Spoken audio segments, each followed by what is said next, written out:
Hello my dear students, कैसे हैं आप। आशा करता हूं आप स्वस्थ और एकदम ज़बरदस्त होंगे और आपकी पढ़ाई भी एकदम अच्छे से और ज़बरदस्त तरीके से चल रही होगी।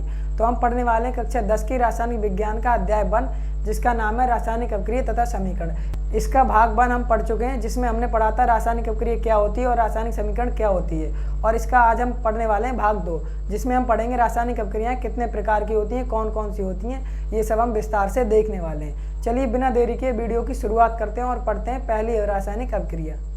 तो आज हम पढ़ने वाले हैं रासायनिक अपक्रिया के प्रकार। रासायनिक अपक्रिया कितने प्रकार की होती हैं और कौन कौन सी होती हैं, ये सब हम आज के लेक्चर में देखने वाले हैं। तो आइए देखते हैं हम पहली रासायनिक अपक्रिया।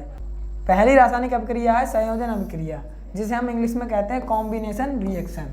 तो आइए देखते हैं संयोजन अपक्रिया क्या होती है। जब दो या दो से अधिक पदार्थ मिलकर एक नया पदार्थ बनाते हैं।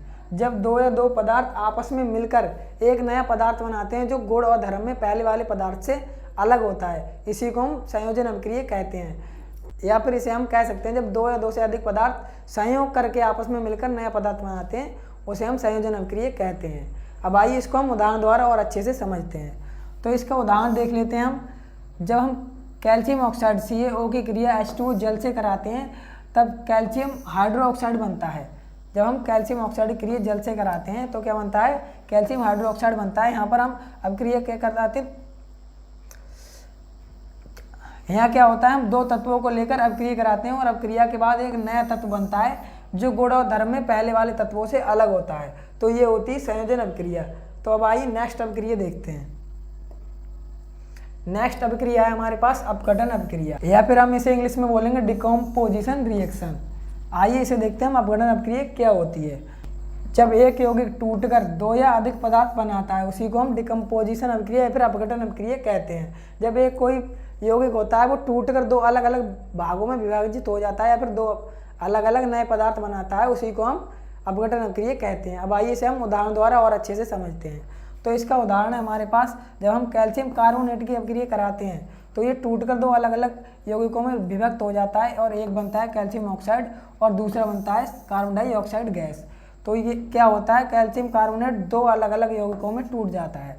तो ये होती है अपघटन अपक्रिया। अब आइए अगली अपक्रिया देखते हैं। अगली अपक्रिया है हमारे पास अपक्रिया नंबर 3, विस्थापन अपक्रिया, या फिर इसे हम कहते हैं डिस्प्लेसमेंट रिएक्शन।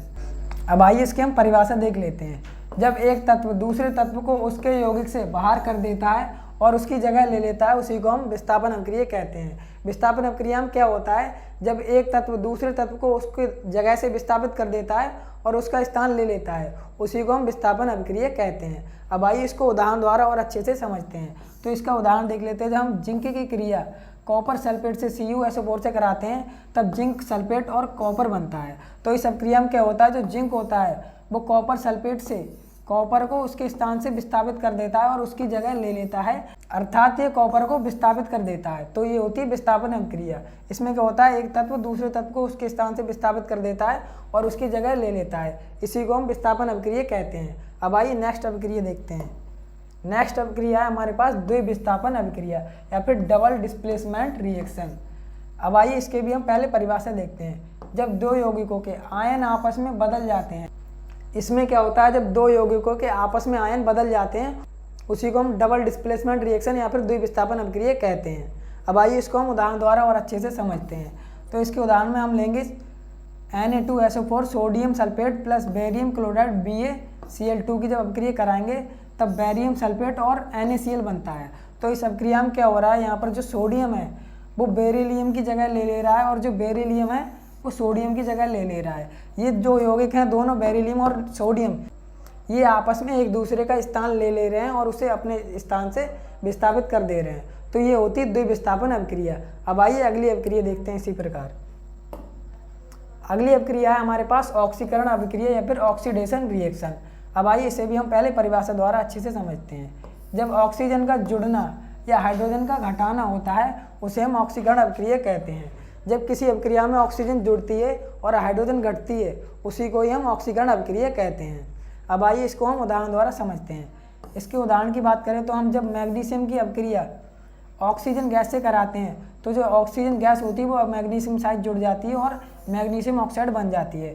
तो इसमें क्या हो रहा है, ऑक्सीजन बढ़ रही है और हाइड्रोजन गैस घट रही है। तो ये हो गई ऑक्सीकरण अपक्रिया। अब आइए अगली अपक्रिया देखते हैं। नेक्स्ट अभिक्रिया है हमारे पास अपचयन अभिक्रिया या फिर रिडक्स रिएक्शन। आइए इसकी परिभाषा देखते हैं। जब ऑक्सीजन हटती है या हाइड्रोजन जुड़ती है उसी को हम अपचयन अभिक्रिया कहते हैं। जब किसी अभिक्रिया में ऑक्सीजन जुड़ती है और हाइड्रोजन गैस घटती है या फिर हटती है उसी को हम अपचयन अभिक्रिया कहते हैं। आइए इसको हम उदाहरण द्वारा समझते हैं। जब कॉपर ऑक्साइड की अभिक्रिया हाइड्रोजन गैस से कराते हैं तो कॉपर बनता है और साथ में H2O जल बनता है। तो यहाँ पर जब कॉपर ऑक्साइड की अभिक्रिया हम कॉपर ऑक्साइड की क्रिया हाइड्रोजन गैस से कराते हैं तो कॉपर में से ऑक्सीजन घट जाती है और सिर्फ कॉपर बच जाता है। तो इस अभिक्रिया में क्या हो रहा है, ऑक्सीजन घट रही है और हाइड्रोजन बढ़ रही है, इसी कारण यह अपचयन अभिक्रिया कहलाएगी। अब देखते हैं अगली अभिक्रिया। अगली अभिक्रिया है हमारे पास रिडॉक्स अभिक्रिया या फिर रिडॉक्स रिएक्शन। आइए इसको हम परिभाषा द्वारा समझते हैं। जब ऑक्सीकरण और अपचयन एक साथ होती हैं उसी को हम रिडॉक्स अभिक्रिया कहते हैं। जब ऑक्सीकरण और अपचयन दोनों अभिक्रिया किसी एक अभिक्रिया में एक साथ होती हैं उसी को ही हम रिडॉक्स अभिक्रिया कहते हैं। आइए इसे उदाहरण द्वारा और अच्छे से समझते हैं। जब हम जिंक की अभिक्रिया कराते हैं तब जिंक ऑक्साइड और कॉपर बनता है। तो इस अभिक्रिया में क्या हो रहा है, जो जिंक है यहाँ पर ऑक्सीजन जुड़ रही है तो ये हो गई ऑक्सीकरण अभिक्रिया, और इसी प्रकार जो कॉपर ऑक्साइड है यहाँ से ऑक्सीजन निकल रही है तो ये क्या हो गई, अपचयन अभिक्रिया हो गई। तो इस अभिक्रिया में ऑक्सीकरण और अपचयन दोनों अभिक्रियाएं एक साथ हो रही है, इसीलिए यह रिडॉक्स अभिक्रिया कहलाएगी। तो ये थी रिडॉक्स अभिक्रिया। आज के इस वीडियो में हमने कुछ महत्वपूर्ण रासायनिक विज्ञान की अभिक्रियाएं सीखी।